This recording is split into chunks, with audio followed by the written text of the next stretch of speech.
பெங்களூரைச் சேர்ந்த நாய் ஆர்வலர் சதீஷ் 50 கோடி ரூபாய் கொடுத்து உலகினுடைய மிக விலை உயர்ந்த நாயை வாங்கியிருக்கின்றார். இது தொடர்பான விரிவான பதிவை தான் நாங்கள் பார்க்க போகின்றோம். பெங்களூரைச் சேர்ந்த நாய் வளர்ப்பு ஆர்வலர் சதீஷ் உலகத்திலேயே மிகவும் விலையுயர்ந்த நாயை 50 கோடி ரூபாய் கொடுத்து வாங்கியிருக்கின்றார். இது காட்டு ஓநாய் மற்றும் காகசியன் செஃபர்ட் ஆகியவற்றினுடைய கலப்பு இனமாக குறிப்பிடப்படுகின்றது. அது மட்டுமல்லாமல் இது கடப்பாம்ப் ஓகாமி எனும் அரிய வகை இனத்தைச் சேர்ந்தது.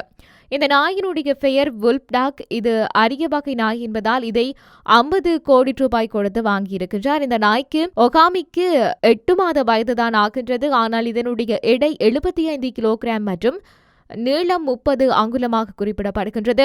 சதீஷ் இந்திய நாய் வளர்ப்போர் சங்கத்தின் தலைவராகவும் இருக்கின்றார். பல வருடங்களுக்கு முன்பே நாய்களை வளர்ப்பதை நிறுத்திவிட்டார். தற்போது சதீஷ் தனது அரிய வகை விலங்கு பிரியர்களுக்கு பரிசளிப்பதன் மூலம் பணம் சம்பாதிக்கின்றார். 30 நிமிட நிகழ்ச்சிக்கு 2200 பவுண்ட்ஸ்கள் கிடைக்கின்றது என்றும் 5 மணி நேர நிகழ்ச்சிக்கு 9000 பவுண்ட்ஸ்கள் சம்பாதிப்பதாகவும் சொல்கின்றார் சதீஷ்.